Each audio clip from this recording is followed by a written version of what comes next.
कितने टाइम तक, क्योंकि अगर मान लीजिए हमने तुरंत फर्स्ट अटेम्प्ट में मुझे पता चला, डायग्नोस हुआ कि डायबिटीज है, तो बहुत बार ऐसा होता है कि डायबिटीज़ जो फर्स्ट टाइम डायग्नोज हुई उसके पीछे कोई ना कोई स्ट्रेस होता है। जैसे डायबिटीज़ का जो नेचर है बीमारी का, वो ऐसा है कि it can not be cure permanently, इसका परमानेंट सॉल्यूशन नहीं है। डायबिटीज़ को साइलेंट किलर कहा जाता है, तो किस उम्र में लोग को ऐसे अवेयरनेस के लिए चेक करवा लेना चाहिए? डायबिटीज़ को साइलेंट किलर कहा जाता है। रीज़न ये है कि एक डायबिटिक पेशेंट की जो डेथ होती है तो ये किसी न किसी तरह से डायबिटीज़ के कॉम्प्लिकेशन के ही वजह से होती है। पहले लोगों को अचानक से 10 साल की डायबिटीज़ है तो दवा खाए चले जा रहे हैं, अचानक से हार्ट अटैक हुआ और वो चले गए। कि बहुत ज़्यादा चक्कर आने लगेगा, पसीना देने लगेगा, हार्ट रेट धड़कन बहुत तेज़ हो जाएगी। कि diabetes is treated 10% inside the clinic and 90% at the home.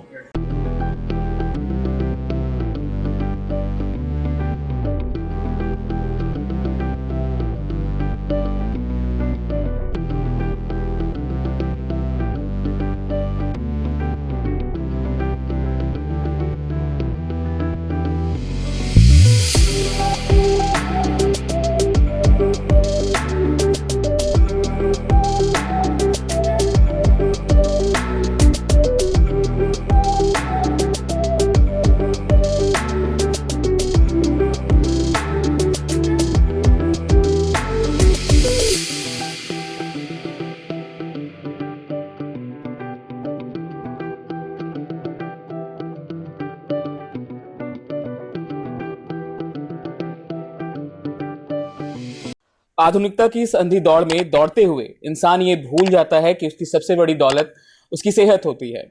आज इंसान अपने सपनों के पीछे कुछ इस कदर भागता है कि ना तो वो ठीक से खा पाता है, ना सो पाता है, और अपने सपनों के पीछे भागते भागते वो डिप्रेशन की ओर चला जाता है, कई तरह के मेंटल स्ट्रेस ले लेता है। और ये सारे लक्षण इंसान को एक साइलेंट किलर माने जाने वाली बीमारी की ओर लेके जाते हैं। वो बीमारी जिसे हम डायबिटीज या शुगर के नाम से जानते हैं। आज उनके बारे में बहुत ही ज्यादा डिटेल से हम जानेंगे, जानकारी इकट्ठा करेंगे, क्योंकि उसके लिए हम आए हुए हैं बिहार के भागलपुर जिले में डॉक्टर कामरान खान के पास, जो कि पिछले 2008 से डायबिटीज के स्पेशलिस्ट के तौर पे अपनी सेवाएं यहां पे दे रहे हैं। सर, स्वागत है आपका चैट एंड चीयर्स के। सर, सबसे पहले तो मेरे दर्शकों से को मैं बताना चाहूंगा, आप अपने बारे में जो है बातें बताएं कि आपने अपनी एजुकेशन कहाँ से पूरी की, और फिर यहाँ पे आप जो 2008 से अपनी सेवाएं दे रहे हैं, और उसके बाद ये कौन से ऐसे मोड़ आए जिंदगी में कि जिसने आपको इस प्रोफेशन में लाके। जी, मैं बताना चाहूँगा कि मैंने अपना मैट्रिकुलेशन और इंटरमीडिएट यहीं भागलपुर से किया, TNB कॉलेज से इंटरमीडिएट किया। उसके बाद भागलपुर मेडिकल कॉलेज, पहले नाम था इसका, अब जवाहरलाल नेहरू मेडिकल कॉलेज है, वहाँ से हमने MBBS किया। उसके बाद मैं PG करने चला गया रांची, वहाँ से मैंने MD किया 2002 में, और 2000 फिर उसके बाद 1 साल मैंने वहाँ पे अपोलो हॉस्पिटल में काम किया, और 2003 से मैं एज ए फिजिशियन काम करता रहा। लेकिन मुझे लगा कि डायबिटीज़ एक ऐसी चीज़ है जो एक आधे पके हुए हाफ बेक्ड केक की जैसे हो गई है, और इसकी सही से इलाज के लिए जो एक काउंसलिंग होनी चाहिए, एक पूरी व्यवस्था होनी चाहिए, वो नहीं है। तो मैंने पटल बाबू रोड में मेरा सेंटर था, एडवांस डायबिटीज़ केयर, मैंने वो 2008 में स्थापित किया, और 2008 से मैं डायबिटीज़ पे ही फोकस कर रहा हूँ, और ऑलमोस्ट अब तो 95% पेशेंट मेरे डायबिटीज़ के ही हैं। सर, डायबिटीज कैसे होती है और इसे आम भाषा में कैसे समझाया जा सकता है सर?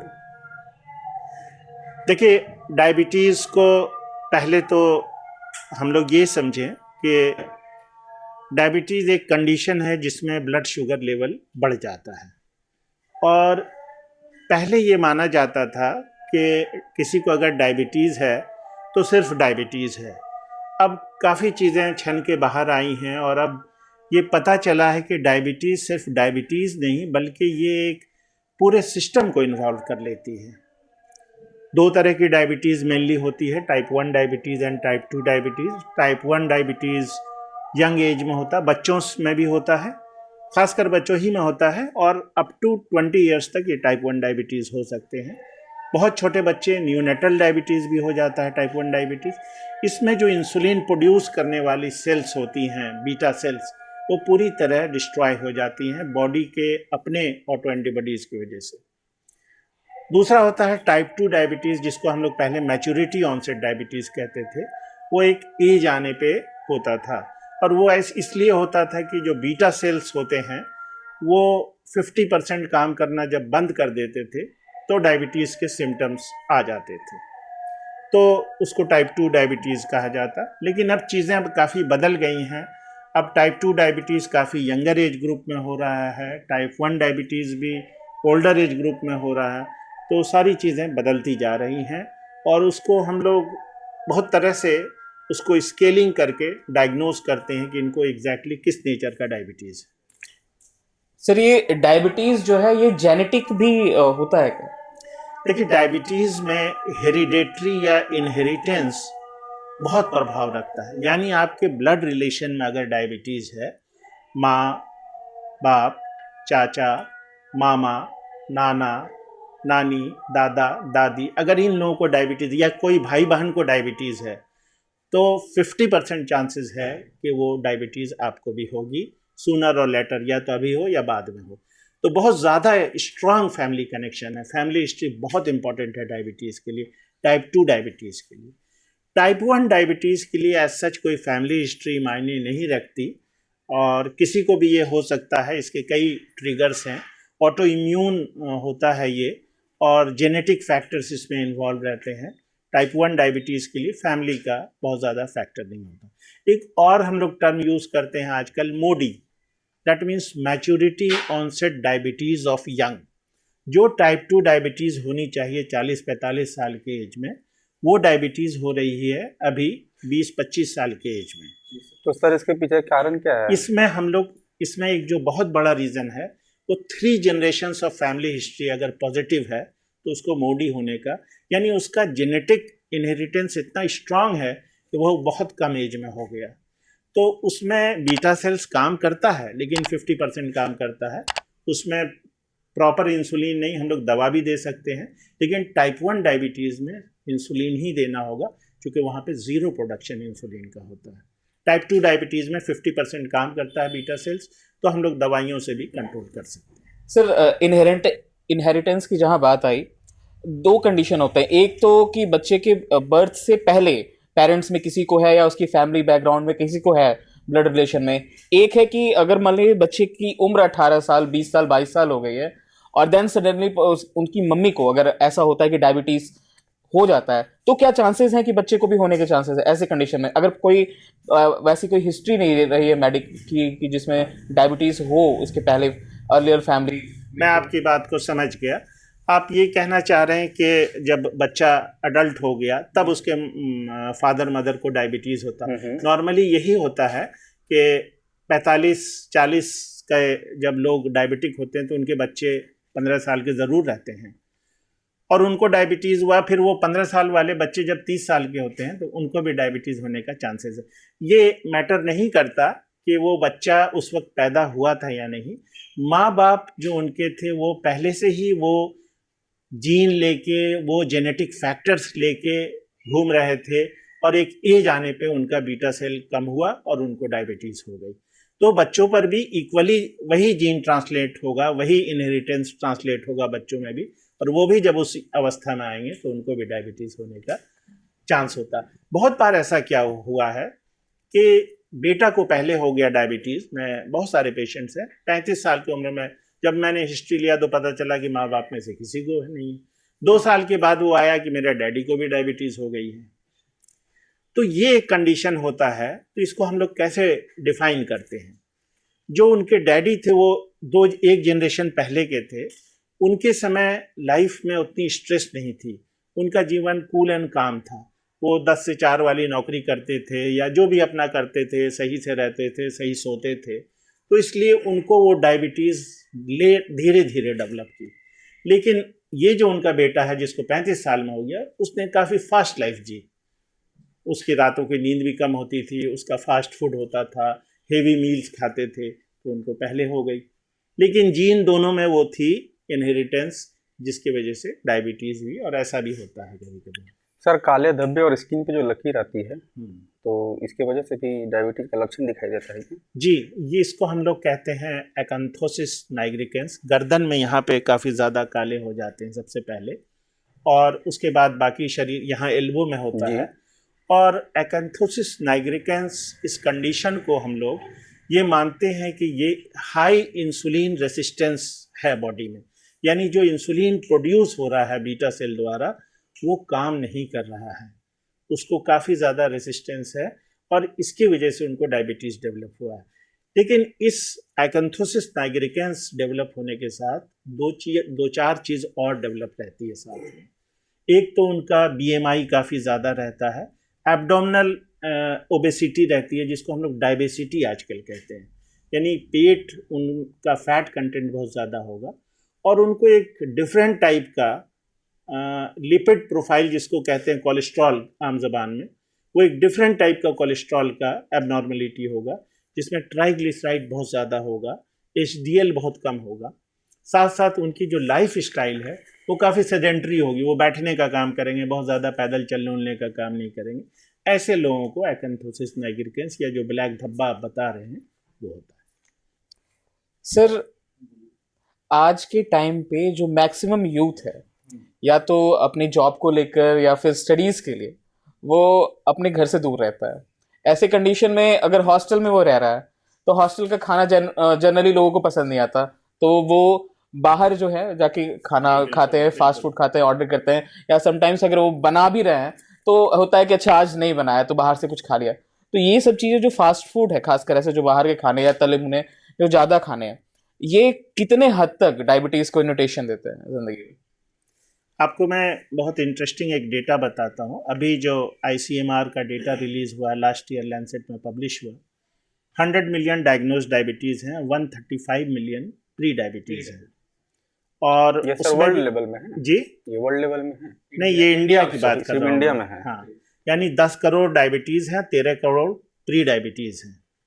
तो ये जो प्री डायबिटीज़ है, इसका अब हम लोग देख रहे हैं जो चलन डिफरेंट स्टेट्स में जो हो रहे हैं। पहले ये था कि जो डायबिटीज़ का पॉपुलेशन था वो अर्बन पॉपुलेशन ज़्यादा था रूरल पॉपुलेशन के मुकाबले, लेकिन ये प्री डायबिटीज़ में लगभग इक्वल है। चूँकि ये मॉडर्नाइजेशन, ये फास्ट फूड का कल्चर, ये स्ट्रीट फूड का कल्चर अब रूरल इलाकों में क्लास 3 टीयर 3 सिटीज़ में, C क्लास सिटीज़ में भी आ गया है। तो ये एक बहुत इम्पॉर्टेंट रोल प्ले करता है। कल ही मेरे पास एक पेशेंट आया, बच्चा 25 साल उम्र थी उसकी, फैमिली हिस्ट्री में फादर को डायबिटीज़ थी जो कि 50-52 के एज में हुई थी उनको। ये आया, इसको डायबिटीज़ काफ़ी थी, इसका ट्राइग्लिसराइड बहुत ज़्यादा था। जब मैंने पूछा तो कहा इसने कि IT सेक्टर में काम करता हूँ, गुड़गांव में रहता हूँ, और खाना तो घर में मिलता नहीं, तो इसलिए वही छोले कुलचे और ये सब बाहर में खाता हूँ। और उसने कोई ध्यान नहीं दिया, रात रात भर काम करता था। आजकल काम भी ऑनलाइन जो हो रहे हैं बाहर के कंपनीज के, तो रात में जगने का काम होता है। तो ये सारे चीज़ बहुत ज़्यादा एक तरह से ट्रिगर बन गए हैं डायबिटीज़ कराने में, और इसीलिए इंडिया में बहुत लोअर एज में डायबिटीज़ प्रेवलेंट है बनिस्बत बाहर की दुनिया की, वेस्टर्न वर्ल्ड की। सर कम सोना सर कितना असर करता है इस पे? एक डायबिटिक पेशेंट को 6 घंटा मिनिमम सोना है, या किसी भी इंसान को 6 घंटा uninterrupted sleep is a must for every person. 6 से 7 हो जाएगा ठीक है, लेकिन अगर 8 घंटे वो सो रहा है तो इसका मतलब उसके साथ कुछ ना कुछ प्रॉब्लम है, डिप्रेशन है, कोई दवा खा रहा है, या कोई अंडर मतलब स्ट्रेस है, या फिर कोई बीमारी है, हाइपोथायराइडिज्म है, बहुत सारी। सर स्ट्रेस को लेकर बात की तो स्ट्रेस भी कितना इसमें है? स्ट्रेस बहुत तरह का स्ट्रेस है जो डायबिटीज़ को आजकल करा रहा है। अभी जैसे जाड़े का समय है, ठंड का समय है, इसमें एक अलग स्ट्रेस होता है टू कॉम्बैट विंटर, ठंड से लड़ने का स्ट्रेस, कहीं मुझे ठंड नहीं लग जाए। बैक इन द माइंड आपकी ये चल रहा है कि कहीं मुझे ठंड ना लग जाए। तो इसमें जो स्ट्रेस हार्मोन्स होते हैं, कैटाकोलामीन्स होते हैं, ग्लूकोकॉर्टिकॉइड्स होते हैं, ये काफ़ी सिक्रीट होते हैं, और ये इंसुलिन के एंटागोनिस्ट होते हैं, इंसुलिन के उल्टा काम करते हैं, अपोजिट काम करते हैं, तो शुगर कंट्रोल करना बड़ा मुश्किल होता है। ऐसे ही मैं एग्जांपल दूं आपको कि आज एक स्टूडेंट है जो इंजीनियरिंग कॉलेज में है या जो कुछ तैयारी कर रहा है, उसको जॉब अपॉर्चुनिटीज़ नहीं है, या आप एक छोटे से डिलीवरी बॉय को ले लें जो घर घर उसको पहुंचाना है एक निश्चित टाइम फ्रेम में, तो ये सारे स्ट्रेस जो हैं, स्ट्रेस हार्मोन्स रिलीज़ कर रहे हैं और ये कहीं ना कहीं से इंसुलिन के एक्शन को नलीफाई करेंगे और डायबिटीज़ होने का बहुत ख़तरा हो जाएगा। डायबिटीज़ होने के बाद भी स्ट्रेस बहुत ज़्यादा होती है, जिसको हम लोग डायबिटीज़ डिस्ट्रेस कहेंगे, वो एक अलग चीज़ है। अगर आप चाहेंगे तो पेशेंट को सर आप कैसे समझाते हैं जब डायबिटीज होने के बाद वो स्ट्रेस लेते हैं? देखिए, डायबिटीज़ डिस्ट्रेस एक अलग कंडीशन है जिसको हम लोग एक्सप्लेन करते हैं पेशेंट को। उसमें कई चीज़ डायबिटिक पेशेंट को, वंस आपने बताया पेशेंट को कि आपको डायबिटीज़ है, सबसे पहले वो डिनाइल मोड में जाते हैं, नहीं ऐसा कैसे होगा, कैसे हो सकता है? हाँ ऐसे ये एक किसी भी इंसान को कोई आप प्रॉब्लम बता दें तो 4-5 स्टेजेस होते हैं उसका। पहला होता है डिनाइल स्टेज, हाँ डिनाइल, वो डिनाई करेंगे नहीं ऐसा नहीं हो सकता, दूसरे लैब से कराएंगे, तीसरे लैब से कराएंगे, उसके बाद वो उसको फाइट करने की कोशिश करेंगे कि ऐसा हुआ क्यों, रीजनिंग करेंगे उसको, फिर वो अपने तौर पे वो उसको रीज़न करते हैं, आलू खाना कम कर देंगे, मीठा खाना कम कर देंगे, बहुत ज़्यादा चलने लगेंगे।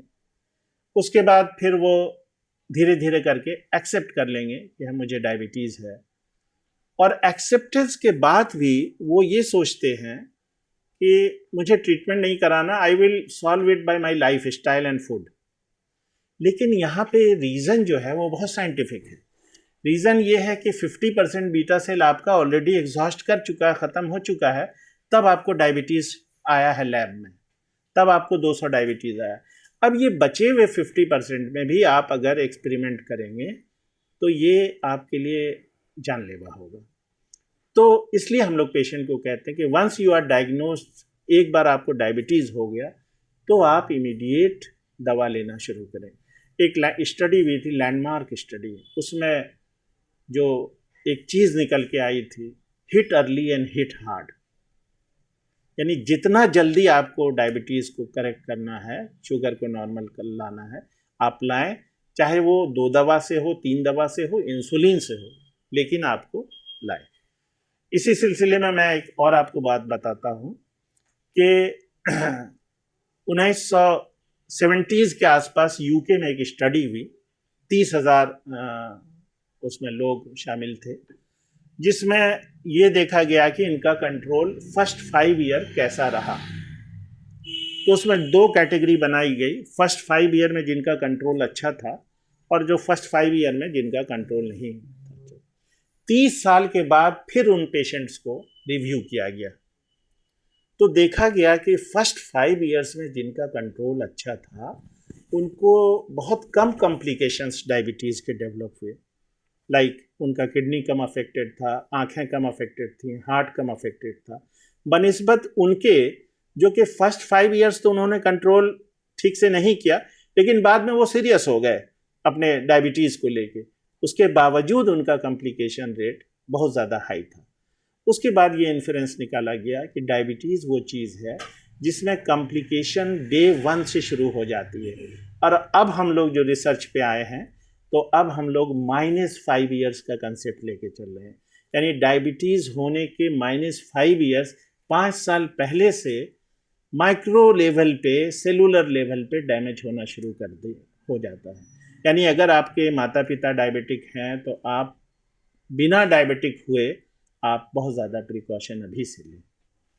सर, ये जो है कि मेडिसिन कराना है, hit hard and hit early as you can, उसके बाद सर ये रहता है कितने टाइम तक, क्योंकि अगर मान लीजिए हमने तुरंत फर्स्ट अटेम्प्ट में मुझे पता चला, डायग्नोस्ड हुआ कि डायबिटीज़ है, उसके बाद कोई जाता है ट्रीटमेंट कराता है, वो कंट्रोल हो गया, बहुत कंट्रोल हो गया जितना होना चाहिए एकदम बिल्कुल, सर कितने टाइम तक उसके बाद भी मतलब उसे मेडिसिन कंटिन्यू करनी चाहिए? देखिए, जो डायबिटीज़ डायग्नोज होती है तो हम लोग ये मानते हैं कि 50% बीटा सेल इनका ऑलरेडी गो डाउन, इनका एग्जॉस्ट हो चुका है, इनका रिजर्वायर सिर्फ 50% है। अब इस 50% में हमको चलाना है।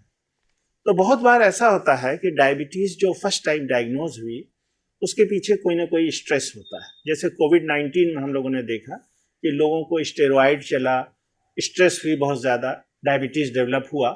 उसके बाद फिर धीरे धीरे करके उनका नॉर्मल हो गया बाकी चीज़, और वो डाइट और लाइफस्टाइल मॉडिफिकेशन पे चले गए, उस पर वो कंट्रोल रहे। तो कभी कभी ट्रिगर पॉइंट्स जो रहते हैं वो टेम्प्रोरी स्ट्रेस भी रहते हैं, टेम्प्रोरी, या कोई दवा स्टेरॉइड्स उन्होंने ले ली, तो ऐसे पेशेंट को तो हम लोग बाद में विड्रॉ कर सकते हैं मेडिसिन।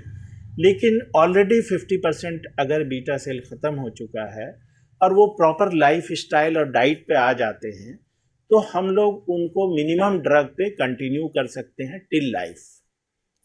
ये इस बीमारी का कोई इलाज नहीं है। बहुत हम लोग स्टूडेंट के ज़माने से ये पढ़ते हुए आ रहे हैं कि diabetes can be control not cured.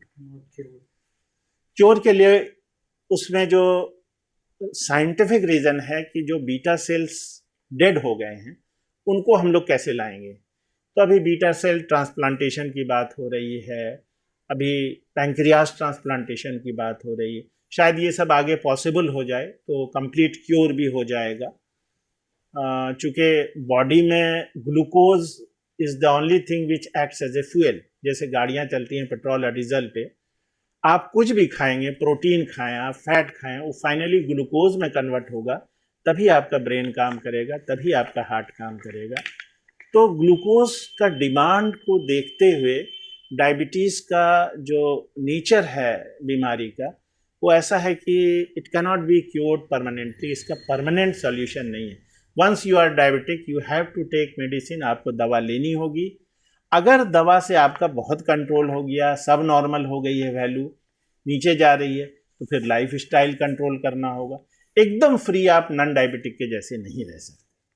तो मैं अपने सारे जितने भी व्यूअर्स हैं उनसे कहना चाहूँगा कि अगर आपको भी डायबिटीज़ डायग्नोस्ड हुआ है और आपने कंट्रोल कर लिया शुरू में ही, जो है इलाज लिए, आपने दवाइयाँ ली, उसके बाद भी आप डॉक्टर से जाकर जैसे भी वो प्रिस्क्राइब करते हैं मिनिमम मेडिसिन आप कंटिन्यू रखें, वो बेहतर रहेगा। जी, अगर मेडिसिन नहीं भी ले रहे हैं, अगर उनका HbA1c जो 3 महीने की रीडिंग होती है शुगर की, उसको हम लोग 7% नॉर्मल मानते हैं, अगर वो वैल्यू 6.1 आ गई, 6.2 आ गई है, तो इसमें हम लोग कभी कभी हटा लेते हैं दवा को पूरी तरह। लेकिन लाइफ स्टाइल चेंजेस और जो शुगर इंटेक है, कार्बोहाइड्रेट इंटेक है, उसको हम लोग कहते हैं कि आप रेगुलेटेड रहिए।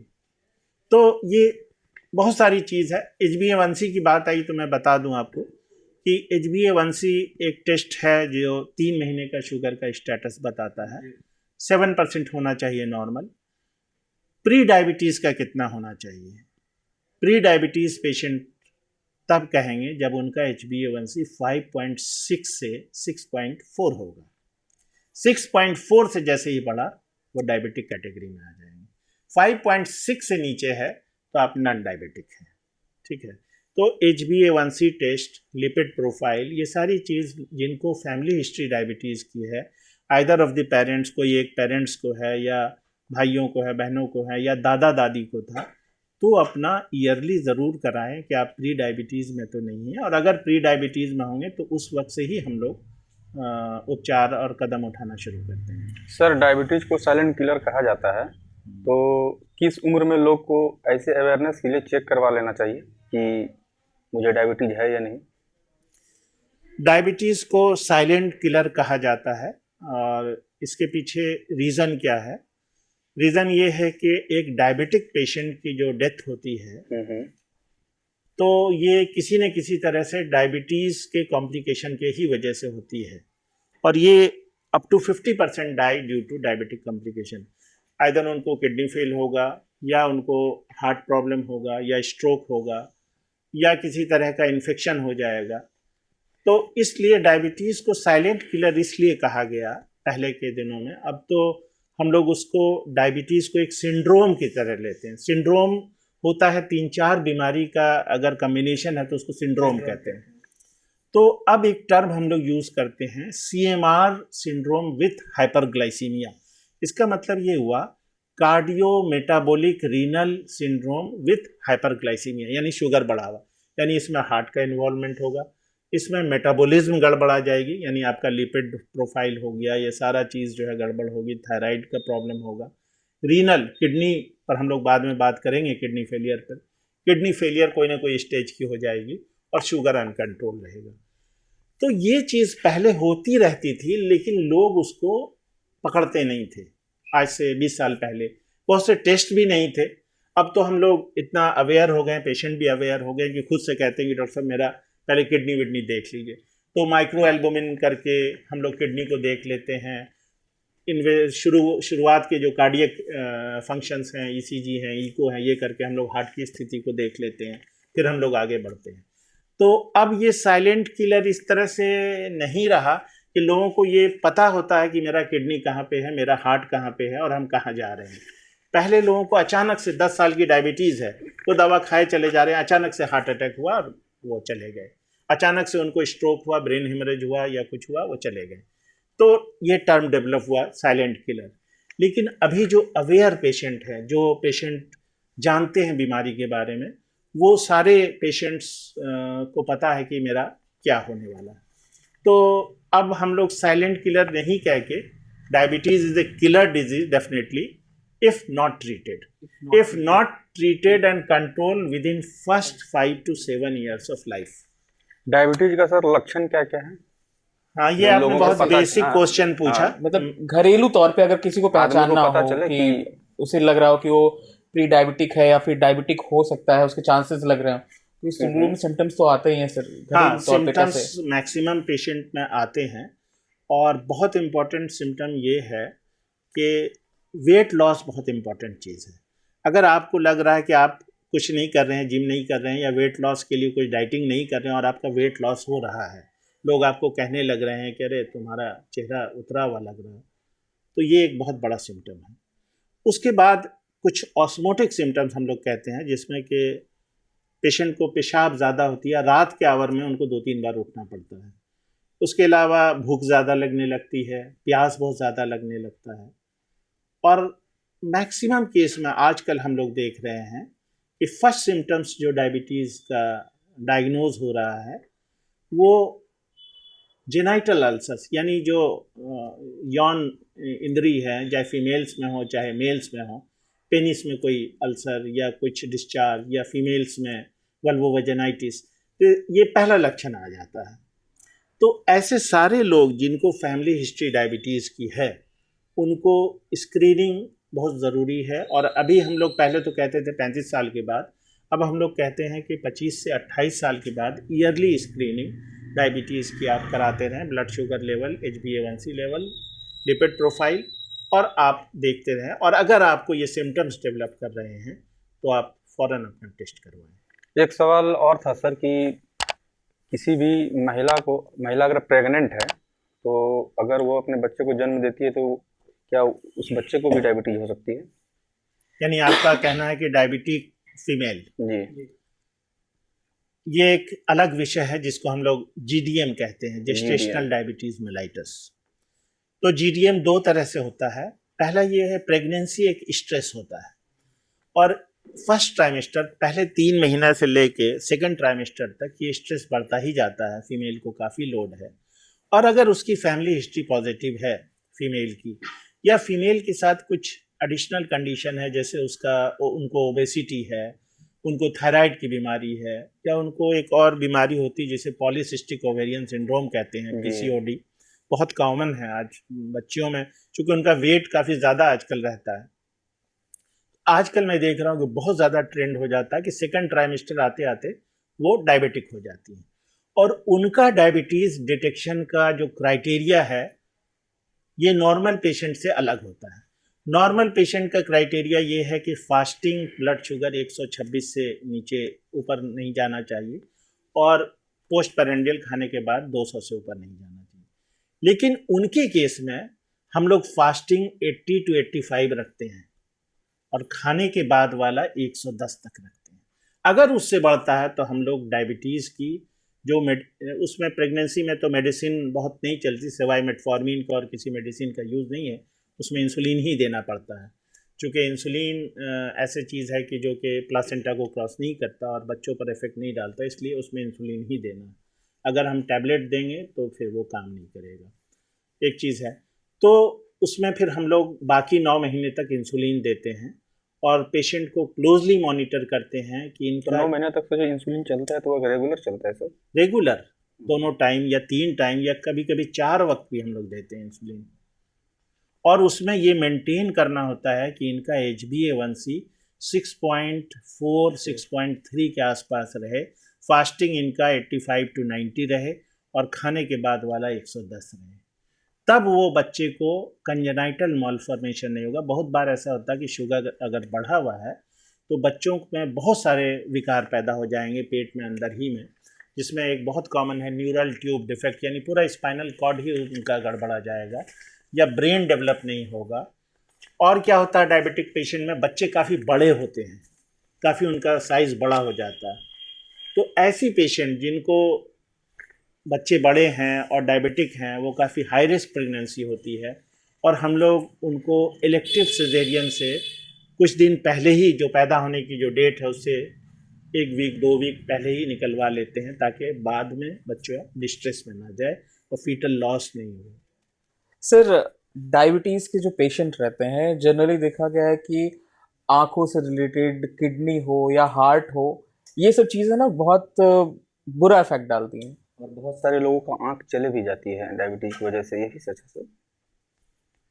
देखिए, आप डायबिटीज़ की कॉम्प्लिकेशन पे आए हैं। असल डायबिटीज़ का तो जो कंसर्न है हम लोगों का, ये कॉम्प्लिकेशन ही है।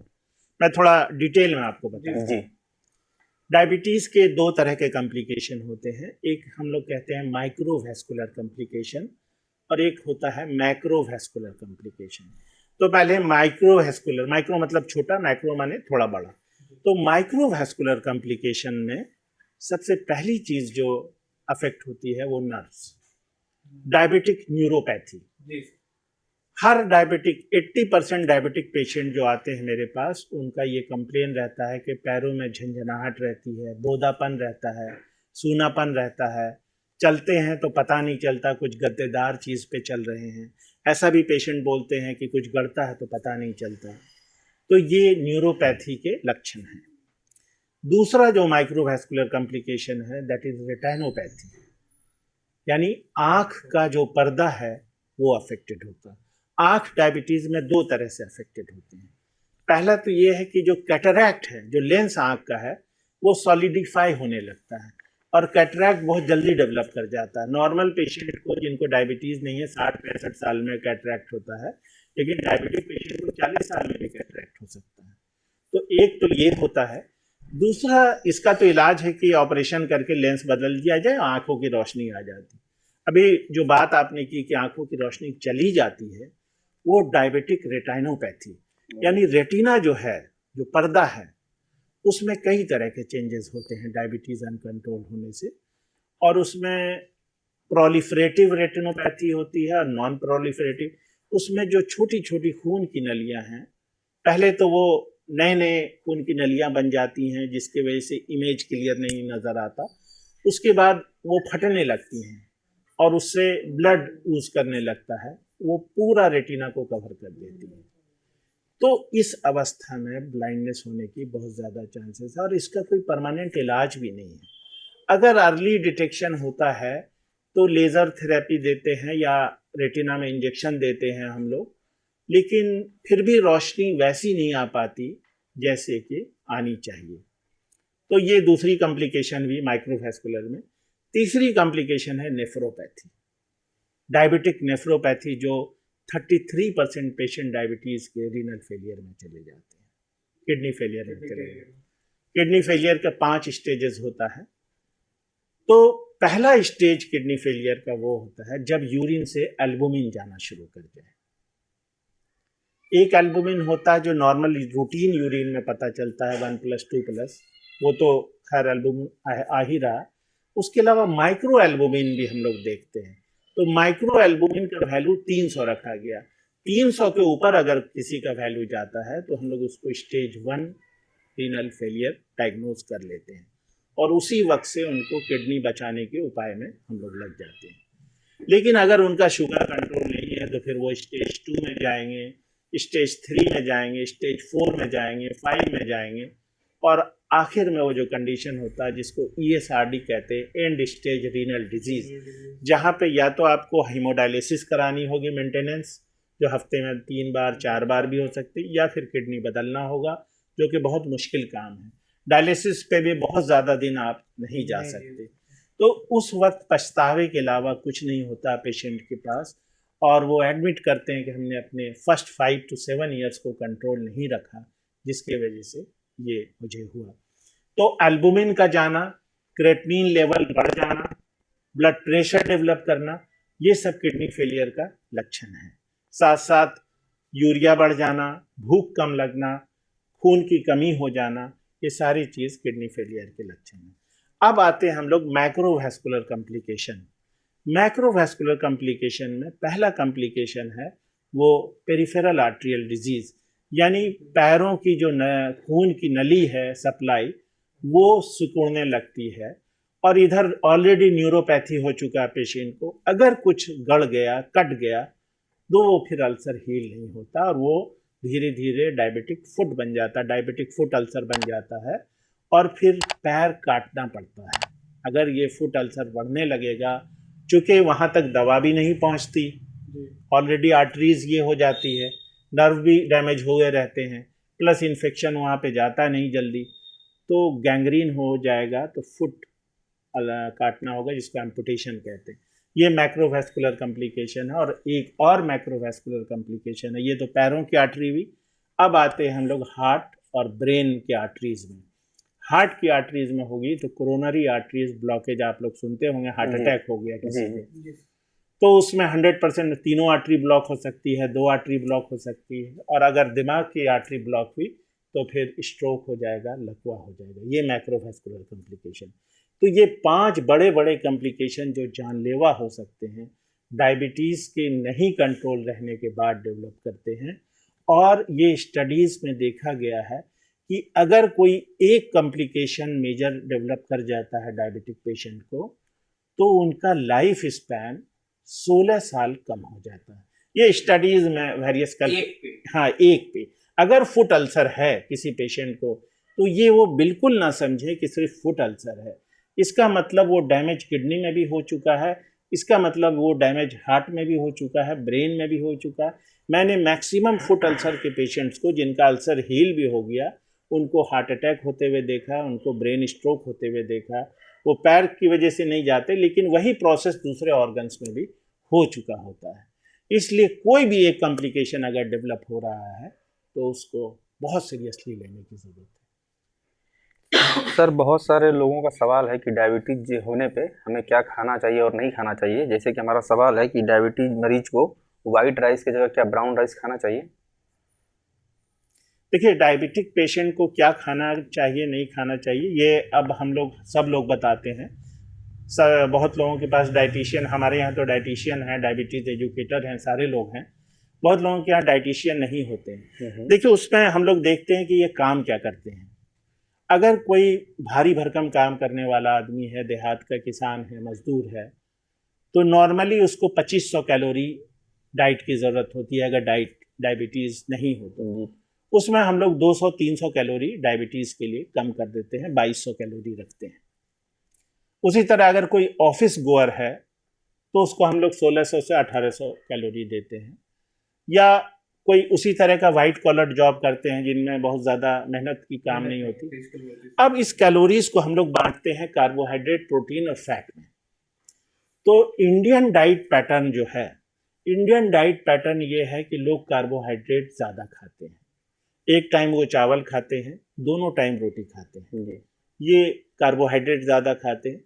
प्रोटीन कम खाया जाता है। इसमें भी जो वेजिटेरियन लोग हैं वो प्लांट सोर्स की प्रोटीन्स को कम ही लेते हैं। नॉन वेज जो खाते हैं वो भी बहुत रेगुलर नहीं खाते, तो प्रोटीन का इंटेक कम हो जाता है। अगर प्रोटीन का इंटेक ज़्यादा होगा तो शुगर भी कंट्रोल होगा। तो कार्बोहाइड्रेट के इंटेक को पहले कहा जाता था 50 to 60% के बीच में टोटल कैलोरीज का, यानी अगर 1800 कैलोरीज है तो 900 कैलोरीज मुझे कार्बोहाइड्रेट से लेना है। अब बाकी के 50% में प्रोटीन एंड फैट से लेना है। तो इसमें हम लोग क्या कार्बोहाइड्रेट लेना है वो डिसाइड करते हैं, क्या प्रोटीन लेना है वो डिसाइड करते हैं, किस तरह का फैट लेना है वो डिसाइड करते हैं। यहाँ पर आपने राइस की बात की, जो जितने भी पॉलिश्ड राइस होंगे, वाइट राइस हो या अरवा चावल हो या जो आते हैं बैग्स में बाहर के, उनका glycaemic index as well as glycaemic load बहुत ज़्यादा होता है as compare to brown rice. Brown rice का ग्लाइसेमिक इंडेक्स कम होता है, इसलिए अगर आप ब्राउन राइस ले रहे हैं तो ये बेटर है बनिस्बत वाइट राइस की। सर लेकिन गांव में जो बिना पॉलिश्ड के वहां पे हाँ। चावल जो है नॉर्मली धान हम लोग कुटवा लेते हैं, हाँ, बहुत तो अच्छी बात वो है। ठीक रहेगा? वो सबसे बेटर है और लोग उसको अपना रहे हैं। और साथ साथ अगर रोटी भी ले रहे हैं तो जितना आपका आटा मोटा होगा उतना फायदेमंद मतलब वो चोकर जो रहता है अमाउंट हाँ, जितना ज्यादा, जैसे फाइबर भी जाएगा, फाइबर है, ग्लाइसेमिक इंडेक्स भी कम हो, इसलिए मैदे को हम लोग बहुत ज्यादा हाई ग्लाइसेमिक इंडेक्स में रखते हैं। मैदे का उपयोग बहुत ज्यादा अवॉइड करने के लिए कहते हैं। आपको मैं एक चीज बताऊं कि एक समोसा जो बड़े साइज का 100 ग्राम का समोसा आप मान लें, अगर बढ़िया से तला हुआ है, उसमें आलू स्टफ्ड है और मैदे का बना है, उसकी कैलोरिक वैल्यू 350 कैलोरी है एक समोसा का। आपने अगर 4 समोसा खा लिया तो टोटल कैलोरी वैल्यूज आपकी होगी। उसी तरह गुलाब जामुन अगर बड़ा है और वो बढ़िया से घी में बना हुआ है तो उसकी जो कैलोरिक वैल्यू है लगभग 180 से 200 कैलोरी की। यहाँ हम लोग 1800 कैलोरीज में 3 मील में डिवाइड कर रहे हैं, बाकी छोटे छोटे मील में। तो एक चीज़ डायबिटीज़ में बहुत इम्पॉर्टेंट है ईटिंग में, कि अगर आपको भूख नहीं है तो आप नहीं खाएं, भूख लगने पे ही खाएं। और बीच का जो मिड मील स्नैक्स हम लोग जो देते हैं, उसका हमारा जो एम रहता है वो ये है कि आपके पेट को एक सेंस रहे कि मुझे भूख नहीं लग रही है, ताकि आप ओवर ईटिंग भी ना करें। और उसके माध्यम से हम लोग डाइटरी फाइबर दे देते हैं, फ्रूट्स दे देते हैं, और बाकी चीज़ जो सप्लीमेंट्स होती है वो न्यूट्रिएंट्स दे देते हैं छोटे छोटे स्नैक्स से। तो कैलोरी का जानना और कितना कैलोरी हमको खा रहे हैं ये पेशेंट के लिए बहुत ज़रूरी है, इसका अवेयरनेस बहुत ज़रूरी है। सर एक कॉमन सा मिथ है, जैसे डायबिटीज को लोग नॉर्मल भाषा में शुगर कहते हैं। हाँ, मधुमेह शुगर। मधुमेह शुगर का इंटेक, क्या सर सिर्फ यही रीजन है कि शुगर का हाई इंटेक ही रीजन होता है, मतलब कि डायबिटीज हो, या कि बहुत सारे ऐसे लोग रहते हैं जो जिनका शुगर इंटेक नॉर्मल है, वो कहते हैं कि मुझे बहुत ज़्यादा मीठा पसंद नहीं है, मैं बहुत ज़्यादा खाता नहीं हूँ, फिर भी वो डायबिटिक हो जाते हैं? हाँ नहीं, वो इंटेक से कोई मतलब नहीं है। ये सारी चीज़ आपके बीटा सेल रिजर्व पे डिपेंड करती है, और जो जेनेटिक फैक्टर्स है डायबिटीज़ होने की उस पर डिपेंड करती है। तो अगर बहुत आदमी बहुत मीठा खाते हैं, बहुत शौकीन होते हैं, 80-80 साल तक उनको डायबिटीज़ नहीं होता, इसलिए कि उनका बीटा सेल रिजर्व ठीक है, जो भी वो शुगर ले रहे हैं इंसुलिन उतनी मात्रा में वो सिक्रीट कर दे रहा है। लेकिन अगर आपको फैमिली हिस्ट्री डायबिटीज़ की है, फादर मदर को है, या कुछ ऐसे फैक्टर्स हैं, स्ट्रेस हैं बहुत लाइफ में, जहाँ आपका बहुत ज़्यादा स्ट्रेस हार्मोन सिक्रीट हो रहा है, वहाँ तो आप शुगर नहीं भी लेंगे तो डायबिटीज़ हो जाएगा। इसलिए शुगर इंटेक से कोई मतलब नहीं है डायबिटीज़ का, नॉन डायबिटिक पेशेंट। हाँ, एक बार डायबिटीज़ हो जाए फिर शुगर तो नहीं लेना है हमको। डायबिटीज पेशेंट को सर जूस पीना सही रहता है या पूरा फल खाना सही रहता है? हम लोग फल पूरा खाने के फेवर में रहते हैं। जूस में वो भी फल अगर छिलके वाला फल हो, जैसे सेब है या बाकी और दूसरे फल हैं, अमरूद है, तो उसमें हम लोग कहते हैं कि आप जूस में आपको क्या क्या नहीं मिलेगा। आप जो फाइबर होता, पल्प होता है, जो बहुत इंटीग्रेटेड पार्ट है फ्रूट का, वो आपको नहीं मिलेगा, बीज नहीं मिलेगा, और जो इलेक्ट्रोलाइट्स हैं वो ज़्यादा अमाउंट में होती हैं। अगर उस जूस को आप डब्बा बंद जूस या प्रोसेस्ड जूस है तो वो तो फिर नुकसानदेह है। फ्रेश जूस आप ले सकते हैं, लेकिन इनका ग्लाइसेमिक इंडेक्स भी हाई होता है, इसलिए फ्रेश जूस को हम लोग नॉर्मली अवॉइड करते हैं, और उनको कहते हैं कि अगर आपका दांत है अच्छा तो आप सीधा फल खाएं, चाहे वो सबसे बेहतर है। चाहे वो सेब हो, चाहे नारंगी हो, चाहे जो भी फल हो। डायबिटिक पेशेंट को सर स्वस्थ जीवन जीने के लिए सुबह का नाश्ता में क्या लेना चाहिए? देखिए, डायबिटिक पेशेंट के लिए ब्रेकफास्ट बहुत इम्पोर्टेंट है, क्योंकि ब्रेकफास्ट को power house of the calories, मतलब होल डे कहा गया है। तो हम लोग सुबह अर्ली मॉर्निंग जो भी ईटिंग पैटर्न है उसको बहुत अच्छे से बताते हैं कि नींद जैसे ही टूटे उनको जो भी फिज़िकल एक्सरसाइज या वॉक पे जाते हैं उससे पहले उनको कुछ स्नैक्स ले लेनी है, जिसमें हम लोग ऐसे बिस्किट्स को रिकमेंड करते हैं जिसका ग्लाइसेमिक इंडेक्स बहुत हाई नहीं है, जो मीठे बिस्किट नहीं है या जिसमें फ़ैट बहुत ज़्यादा नहीं, जैसे अरारोट की बिस्किट हो गई या रस्क हो गया, इस तरह के आप वो चाय के साथ ले सकते हैं, बिना चीनी के चाय। उसके बाद हम लोग कहते हैं कि आप कुछ प्रोटीन ले लें। पहले के ज़माने में ये सुबह चना खाने की जो परंपरा थी ये बहुत साइंटिफिक थी। अगर आप सुबह में प्रोटीन ले लेंगे तो वो धीरे धीरे प्रोटीन से कैलोरी रिलीज़ होता है, कार्बोहाइड्रेट में एक बार हो जाता है और धीरे धीरे रिलीज़ होने से आपका शुगर का पीक नहीं होता, एक यूनिफॉर्म शुगर लेवल रहता है। तो कुछ प्रोटीन आप आके ले लें सुबह में, चना हो या फिर आप प्रोटीन शेक ले सकते हैं, प्रोटीन बार्स आ गए हैं आजकल। उसके बाद आप नाश्ता करें। नाश्ते में आप रोटी ले सकते हैं, सब्ज़ी ले सकते हैं, दही ले सकते हैं, यानी टोटल कैलोरीज़ का सपोज़ कीजिए 1800 कैलोरीज़ हम लोग दे रहे हैं, तो टोटल कैलोरीज़ का हम लोग 1/3 से लेके 1/3 से ऊपर ही हम लोग देते हैं टोटल कैलोरीज़ का ब्रेकफास्ट में। सर किसी कंपनी का नाम तो लेना नहीं चाहेंगे, शुगर फ्री के नाम से जो बिस्कुट, चॉकलेट, बहुत सारी चीज़ें आते हैं, वो क्या सही है? शुगर फ्री बिस्किट या शुगर फ्री बाकी जो एडिबल आइटम्स आते हैं, देखिए शुगर फ्री हम लोग अलाउ करते हैं। शुगर फ्री में अभी जो एक्सेप्टेड है that is stevia. Stevia natural source से आता है और बहुत ज़्यादा हानिकारक नहीं है। उसके अलावा नॉन न्यूट्रिटिव शुगर जिसमें न्यूट्रिशन नहीं है, उसमें सुक्रालोज होता है, अस्पार्टेम होता है, तो बहुत लोगों को लगता है कि उससे भी साइड इफ़ेक्ट होता है, लेकिन ऐसा नहीं है। वो आप मज़ा लेने के लिए आप उसको ले सकते हैं और जैसे अगर कोई उसकी गोली लेते हैं तो दिन भर में 8-10 गोली भी वो ले सकते हैं। स्टीविया सर इस शुगर का पत्ता जो गांव में लोग कहते हैं, हाँ, उसी को आप स्टीविया, हाँ, उस वही चीज़ है वो, और इसको साइंटिफिकली सेफ पाया गया है। तो और इसका भी सर कुछ मात्रा होगा ना, कितना मात्रा में खाना ही चाहिए?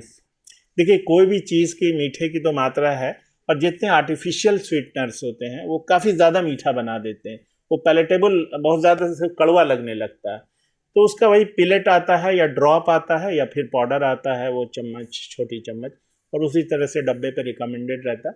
लेकिन हम लोगों की तरफ से उसके लिए यस है, स्टीविया के लिए यस है, और शुगर फ्री जो अस्पार्टेम है या सुक्रालोज हैं वो भी यस है, लेकिन एक मॉडरेट। लेकिन हम लोग ये कहते हैं कि आप विदाउट मतलब आर्टिफिशियल स्वीटनर ही आदत डालें।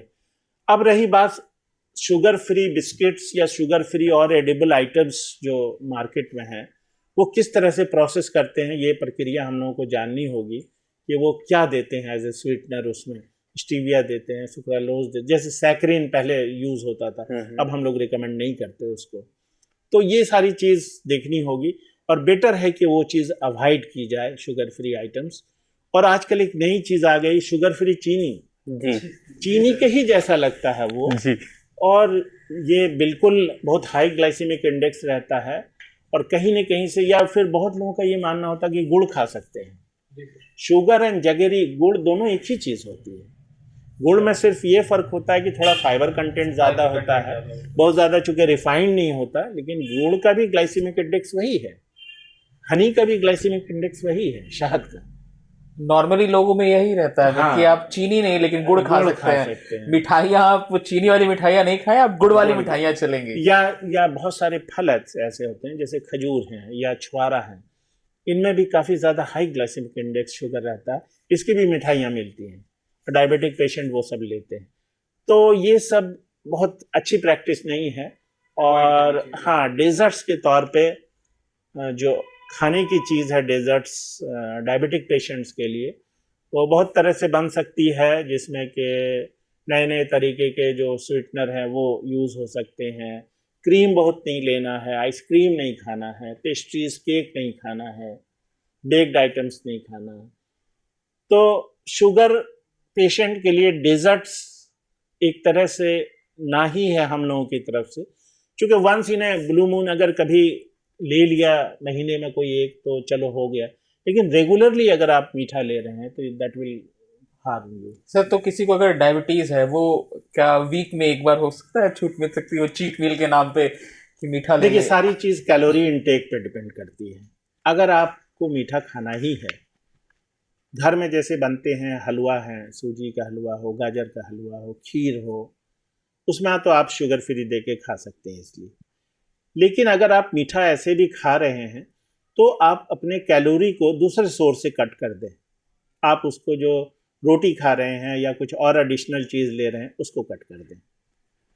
डायबिटीज का जो मरीज है सर, उसका सवाल था कि क्या वाइन और स्मोक कितना असर करता है? ट्रिगर करता है सर। ट्रिगर करता है।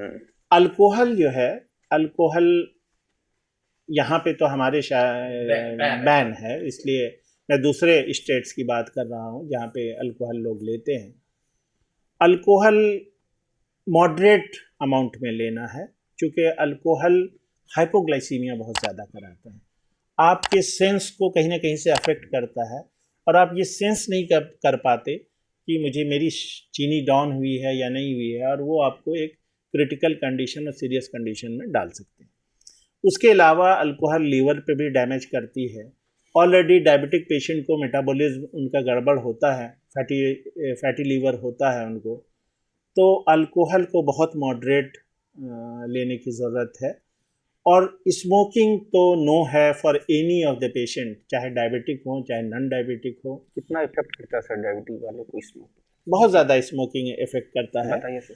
एक तरह स्मोकिंग, देखिए स्मोकिंग में निकोटिन होता है, मेन जो चीज़ होती है, और स्मोक करने से फेफड़े पे तो जो होता है एयरवेज पे वो तो होता ही है।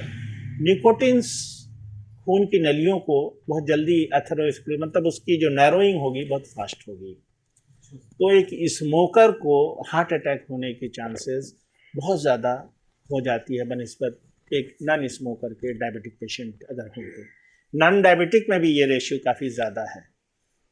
उसके अलावा एक बहुत इंपॉर्टेंट चीज़ छूट गई है इस डिस्कशन में, दैट इज़ हाइपोग्लाइसीमिया। हाँ सर। शुगर डाउन होता है, और ये एक कंडीशन ऐसा है जो कि पेशेंट को बहुत परेशान कर देता है अगर उसको सही से नहीं बताया गया। इसलिए हम लोगों का एक जो जब काउंसलिंग होती है हमारे सारे पेशेंट की, तो हाइपोग्लाइसीमिया का काउंसलिंग सबसे पहले नंबर पे होता है। हाइपोग्लाइसीमिया वो अवस्था है जिसमें शुगर डाउन हो जाता है, और इतना डाउन हो जाता है कि आपकी जो माइंड है वो काम नहीं करने लगता। सेंसेशन, आपको जो सिम्टम्स होंगे वो क्या कॉमन सिम्टम्स है मैं दर्शकों के लिए बता दूं कि बहुत ज़्यादा चक्कर आने लगेगा, पसीना देने लगेगा, हार्ट रेट बहुत, धड़कन बहुत तेज़ हो जाएगी, कन्फ्यूज़न होने लगेगा, आप किस जगह हैं कहाँ हैं ये पता नहीं चलने लगेगा। ऐसी अवस्था अगर है, आप घर में हैं, तो समझ लें कि हाइपोग्लाइसीमिया है। और सबसे पहला काम ये करें कि अगर ग्लूकोमीटर है तो टेस्ट करें, अगर उसमें 80-90 भी आ रहा दैट मीन्स आपको हाइपोग्लाइसीमिया है। और जो भी खाने की चीज़ है वो आप फ़ौरन खा लें। बहुत लोग रिकमेंड शरबत पी लेते हैं, लेकिन बहुत जल्दी शुगर ज़्यादा नहीं लेना चाहिए, लेकिन हम लोग कहते हैं कि 2 स्पूनफुल अगर शुगर है वो आप ले सकते हैं, या रोटी और चावल वगैरह हैं घर में तो आप वो खा सकते हैं उसके बाद।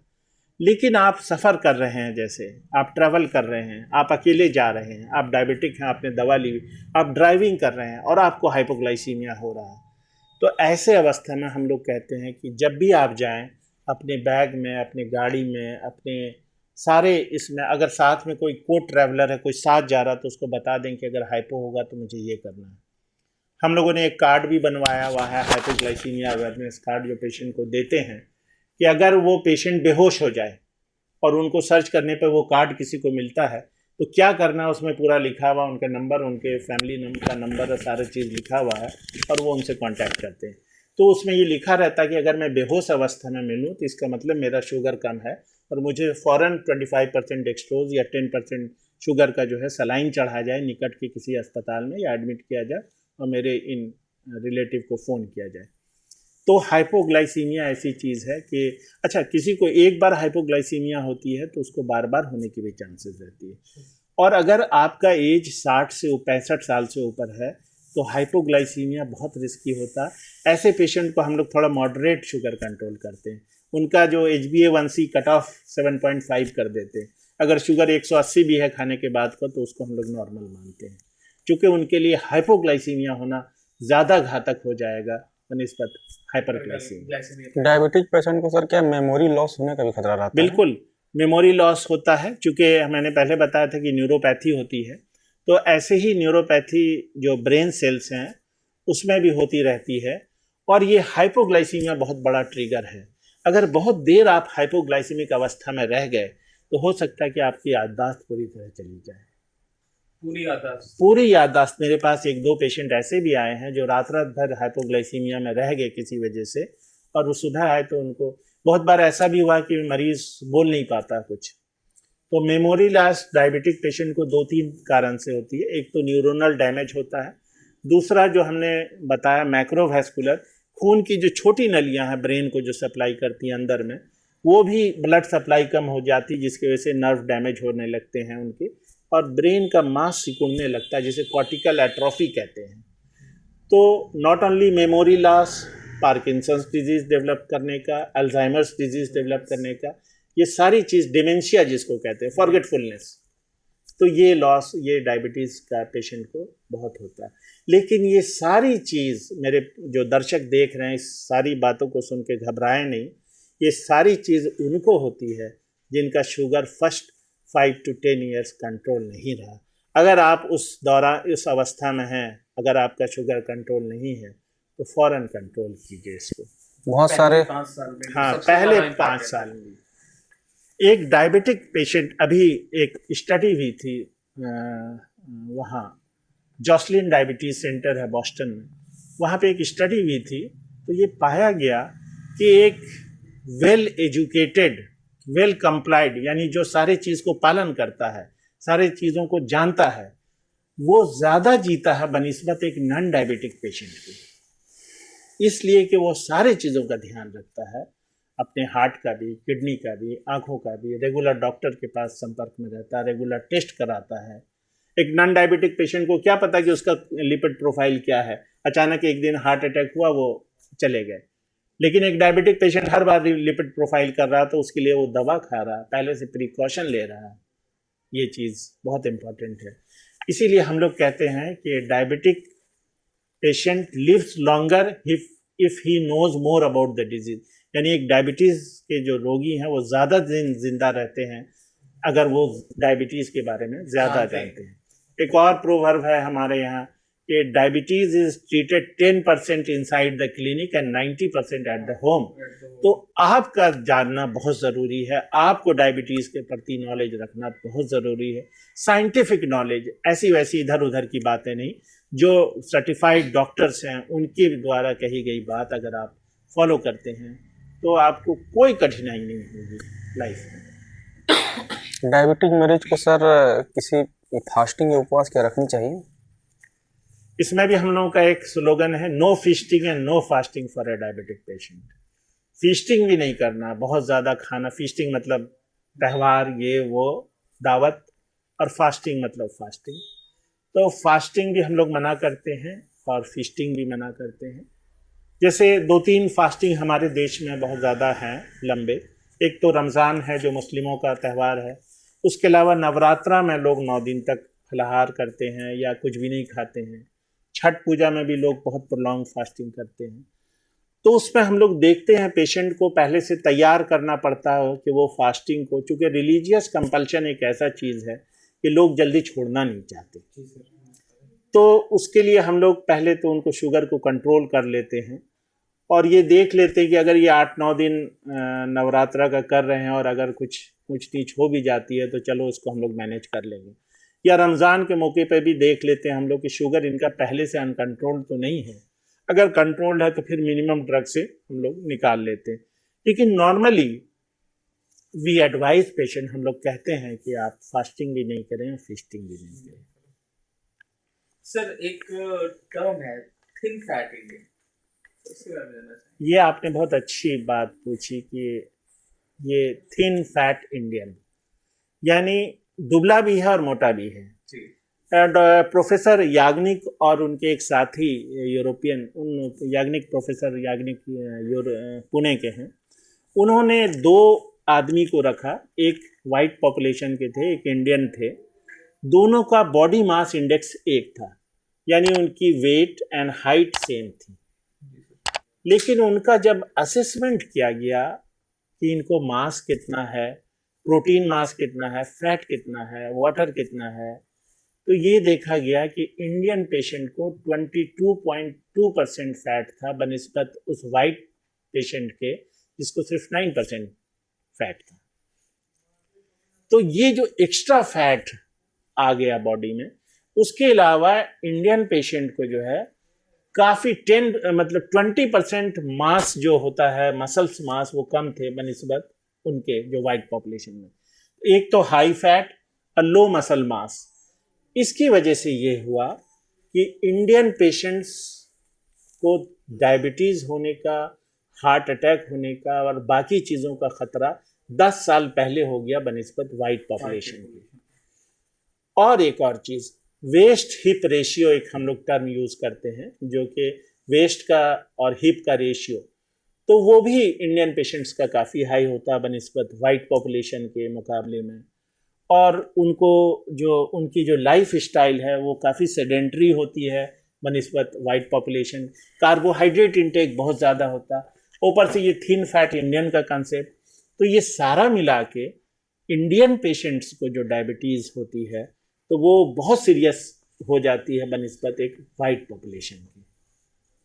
सर, जो ये कंपैरिजन है, ये जो अंतर डिफरेंशिएशन है, इसका एक बहुत बड़ा रीज़न है सर, क्योंकि फॉरेन में जो कल्चर है फूड टेकिंग का, वो जो सुबह का मील है सबसे ज़्यादा हाई रखते हैं, दोपहर का मीडियम और शाम का जो इंटेक करते हैं बहुत लाइट। और हमारे यहाँ मैक्सिमम टाइम जस्ट अपोजिट है, हम सुबह को थोड़ा बहुत खाए, हाँ दोपहर को नॉर्मल, क्योंकि काम करना, और रात को सोचते हैं कि बढ़िया से खा के और दबा के सोना है।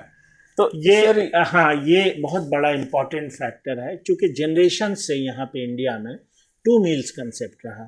जब बहुत चूँकि अंडर डेवलप्ड कंट्री था और यहाँ पे खेतों में काम करने वाले और बाकी काम करने वाले लोग होते थे जो 8, 9, 10 बजे जाके खा के गए, फिर शाम में खा लिया।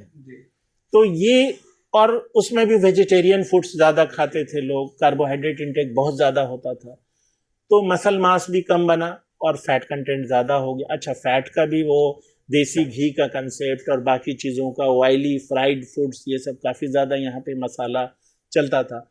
तो ये होते होते अब इस तरह का ट्रेड डेवलप हो गया और ऐसी नस्ल आ गई जिसको हम लोग थिन फैट इंडियन कहते हैं। डिनर को जितना आप हल्का रखेंगे वो उतना बेटर है वेट लॉस के लिए भी और डायबिटिक पेशेंट को के लिए भी शुगर कंट्रोल में, क्योंकि फास्टिंग शुगर जो है वो आपका कंट्रोल होना चाहिए, जो डिनर पे डिपेंड करता है।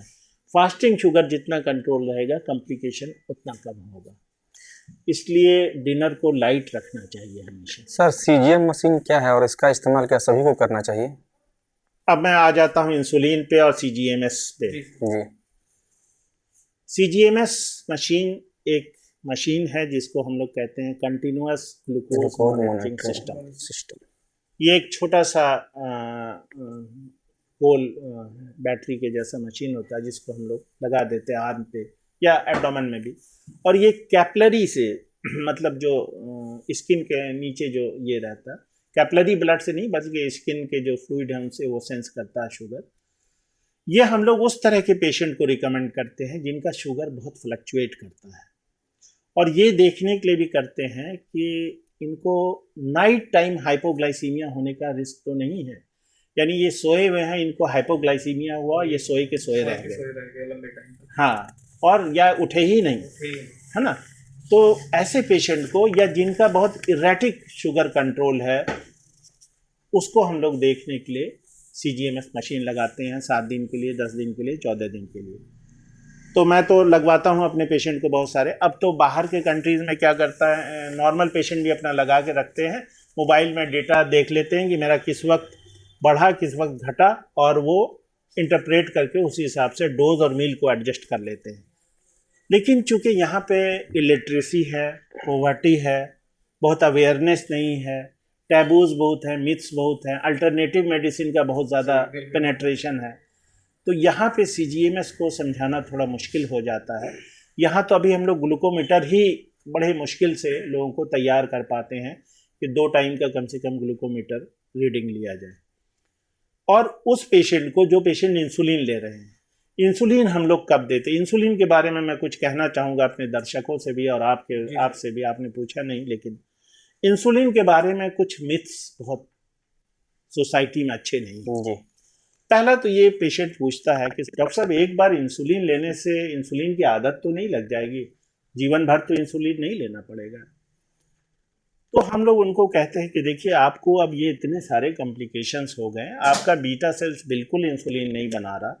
अब इंसुलिन अगर आप नहीं लेंगे तो आपका आगे का जीवन बहुत ज़्यादा नहीं है। तो अगर आप ये सोच रहे हैं कि इंसुलिन जीवन भर लेना होगा, तो नहीं, इंसुलिन से ही जीवन है, इसलिए इंसुलिन लेना होगा। लोगों के जहन में एक रहता है कि मुझे 70 साल, 75 साल, 80 साल जीना है, लेकिन उनको 55 साल सर एक मिनट रुकना चाहेंगे। इंसुलिन जो है, इसको एकदम पूरा सरल भाषा में किसी आम पेशेंट को समझाया जाए तो कैसे समझा सकते हैं? हाँ, मैं आम पेशेंट की ही बात कर रहा हूँ, मैं आता हूँ उस पर। जी। उसके बाद जो है, फिर वो तैयार हो जाते हैं। उसके बाद वो कहते हैं कि बहुत जगह सुना है कि इंसुलिन लेने से आदमी मर जाता है, जल्दी मर जाता है। तो ऐसा इसलिए कॉमन है कि लोग शुरुआत में इंसुलिन लेना नहीं चाहते, बहुत डरते हैं, बोलेंगे मर जाएंगे लेकिन इंसुलिन लेंगे। और जब उनको कॉम्प्लिकेशन हो जाती है, जब उनको किडनी फेलियर हो जाती है, हार्ट फेलियर हो जाती है, उस वक्त डॉक्टर्स उनको इंसुलिन देते हैं और वो कुछ दिनों में उनका डेथ हो जाती है। तो लोगों को लगता है इंसुलिन शुरू करने की वजह से ऐसा, मतलब कि वो, जबकि वो उल्टा है, अपोजिट, वो लास्ट टाइम पे जाके इंटेक करना शुरू करते हैं। बिल्कुल। Insulin is life for a diabetic patient. Insulin ही जीवन है। चूंकि इंसुलिन की कमी है तो इंसुलिन जीवन है। जैसे खून की कमी होती है तो हम लोग खून चढ़ा देते हैं, वैसे अगर डायबिटीज है, इंसुलिन की कमी है, तो insulin is the best answer. अब एक आपने पूछा कि आम पेशेंट के लिए, देखिए इंसुलिन कई तरह की आती है मार्केट में। 3 तरह की इंसुलिन बहुत हम लोग यूज करते हैं। एक इंसुलिन होती है रैपिड इंसुलिन, एक्ट्रापिड नाम से आती है।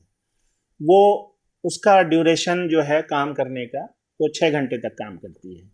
यानी अगर 3 मील ले रहे हैं तो तीनों मील के पीछे आपको इंसुलिन देनी होगी, जितना मील ले रहे हैं, जितना खाना खा रहे हैं, उसी हिसाब से। एक होता है बाइफेजिक इंसुलिन, मिक्सटार्ड करके आता, 30-70 इस तरह।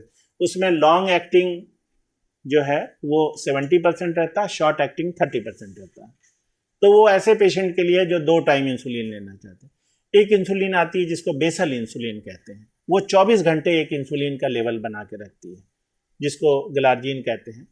अब इंसुलिन अगर आपके बॉडी में बाहर से जा रहा है तो आपका जो पैंक्रियाज है, जिस पे सारा लोड पड़ रहा है इंसुलिन बनाने का, इंसुलिन निकालने का, वो कम हो जाएगा।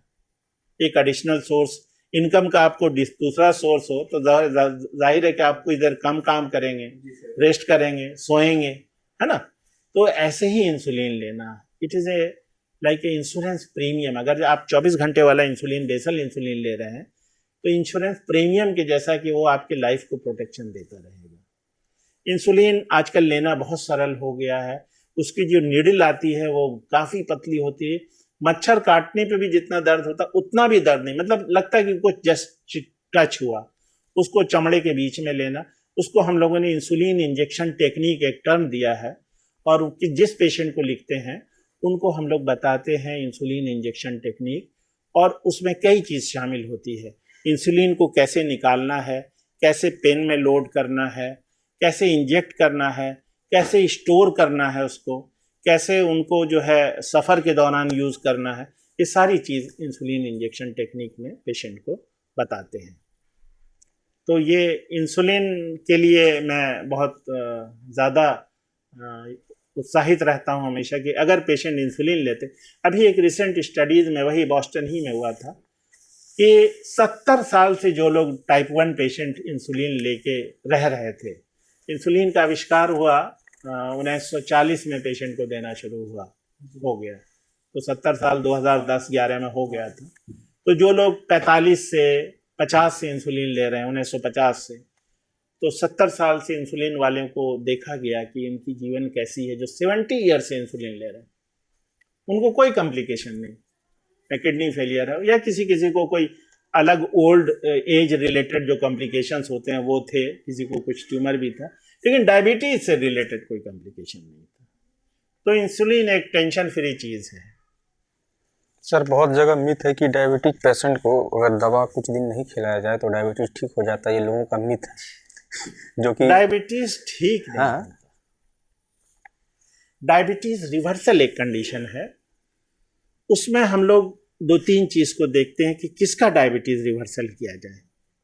एक पहली चीज तो ये है कि जो पेशेंट है, जो कैंडिडेट है, वो उसकी इच्छा शक्ति इतनी हो कि वो डायबिटीज को रिवर्स करने की इच्छा शक्ति रखता हो। पहला तो ये वो लाइफ स्टाइल मॉडिफिकेशन जो हम लोग कहते हैं कि सप्ताह में 150 मिनट चलना, ब्रिस्क वॉकिंग, यानी 30 minutes per day for 5 days, उसके साथ साथ स्ट्रेचिंग एक्सरसाइजेज, उसके साथ साथ एक्सरसाइज जो है वेट लिफ्टिंग है, anti gravity, muscle building exercises, अगर वो करने को तैयार है तो उसको हम लोग चुनते हैं।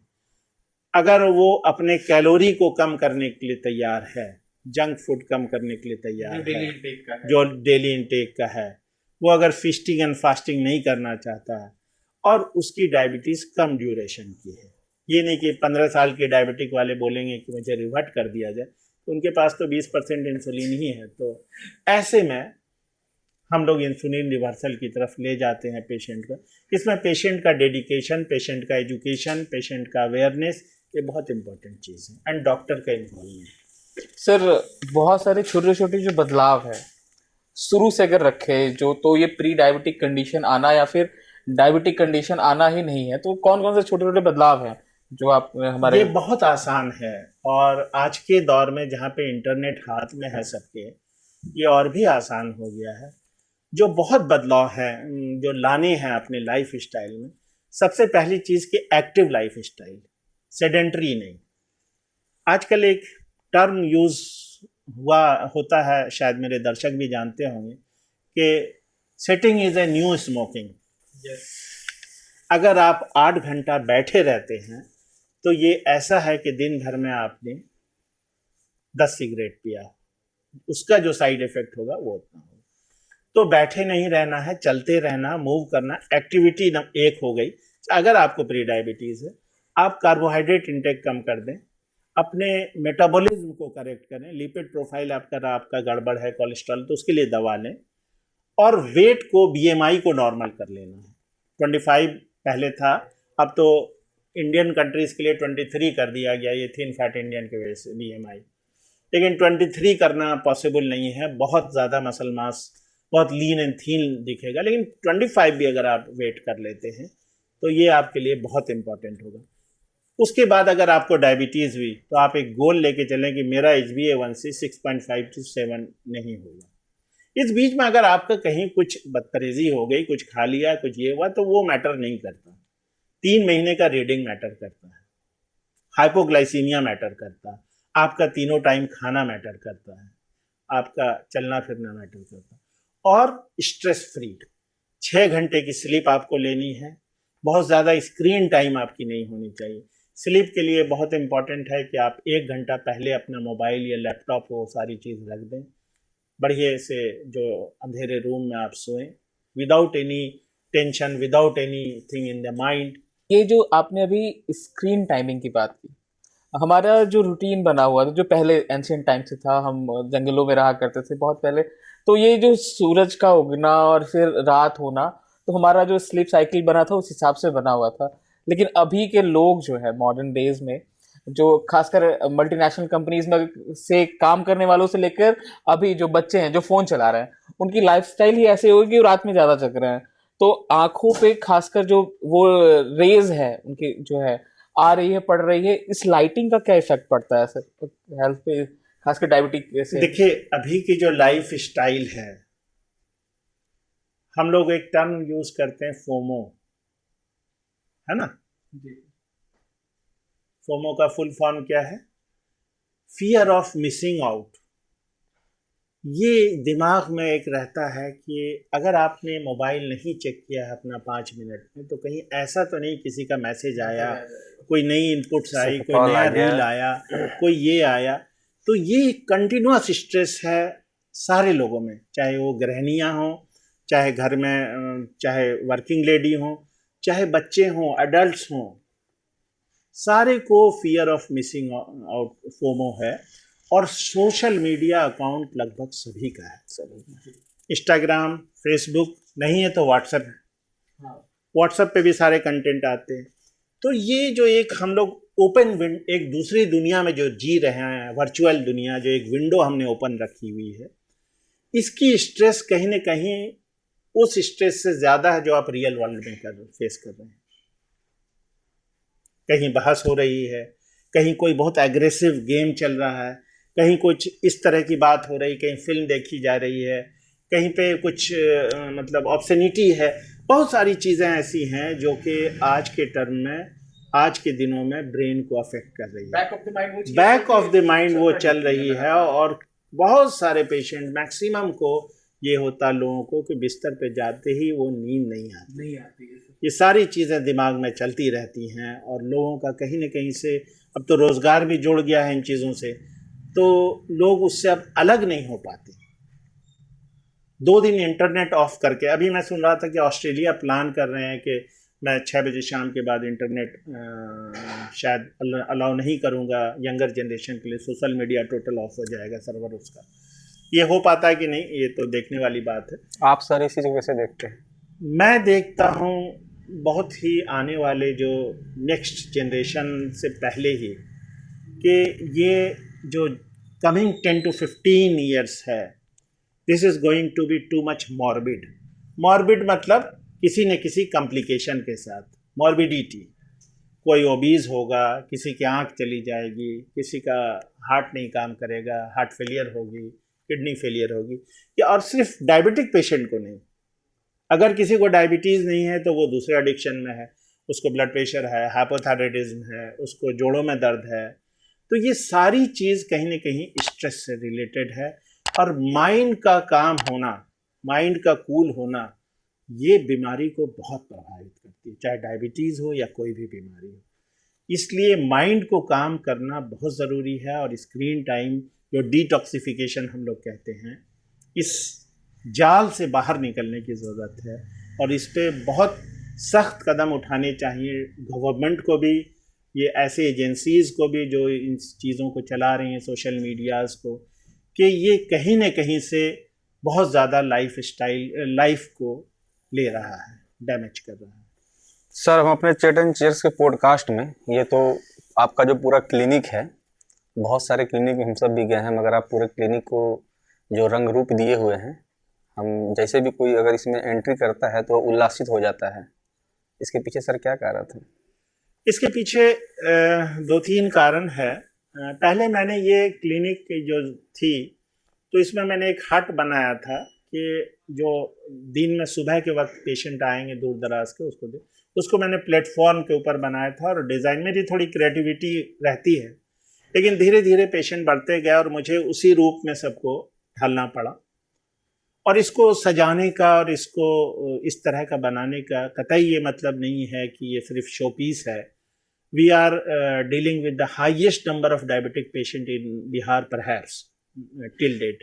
अभी जो मेरे रिकॉर्डेड पेशेंट हैं 25,000 सॉफ्टवेयर पे पेशेंट्स हैं। और सारी जो मॉडर्न एमिनिटीज़ एक डायबिटिक पेशेंट के लिए होनी चाहिए, जिसमें काउंसलिंग बहुत बड़ा इंपॉर्टेंट पार्ट है। तो हम लोग 3 टियर काउंसलिंग करते हैं।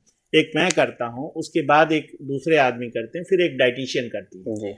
उसी तरह बाकी चीज़ों का जो एक हाई रिस्क पेशेंट है, उनको किस तरह से उनको स्क्रीन करके और उसके रिस्क फैक्टर को हटाना है, उसके लिए भी सारे इक्विपमेंट्स हैं। लाइक जैसे रेटिनोपैथी नहीं है तो फंडोस्कोपी हमारे पास नॉर्मली आँख के डॉक्टर के पास रहती है।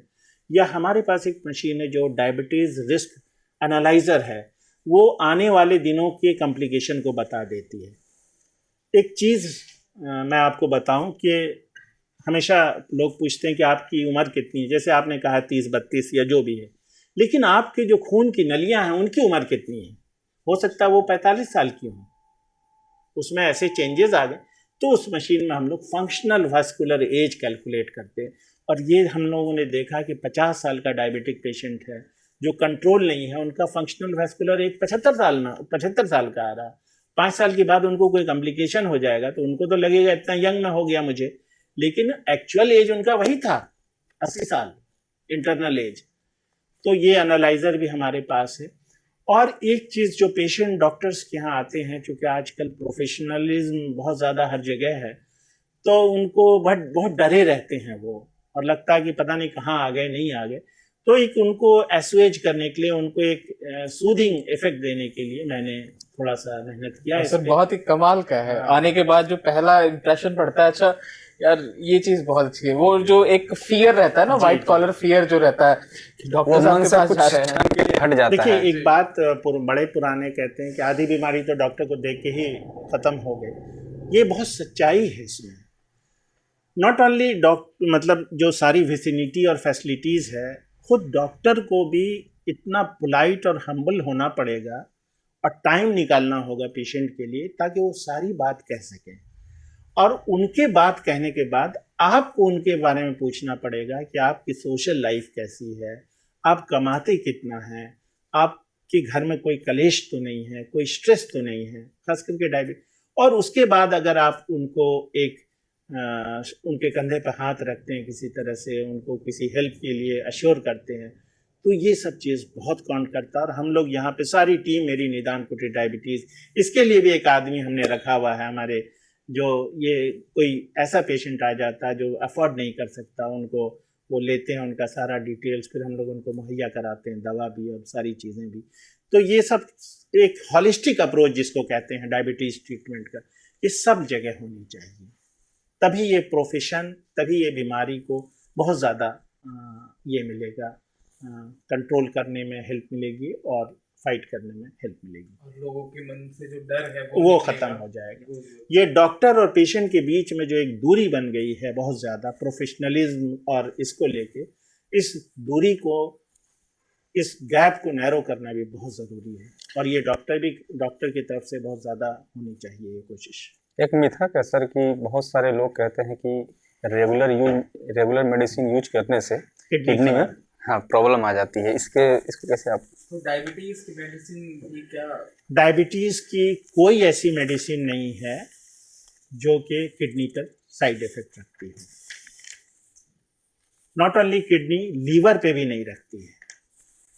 हम लोग जो क्लासिफाई करते हैं डायबिटीज़ की मेडिसिन को, डिफरेंट क्लासिफिकेशन, तो वो तो छूट गया, वो बाद में हम लोग कभी बात करेंगे। तो उसमें कोई भी मेडिसिन ऐसी नहीं है जो कि किडनी फेलियर पेशेंट को भी ना दी जा सके। हाँ, डोज कम किया जा सकता है, लेकिन दिया जा सकता है।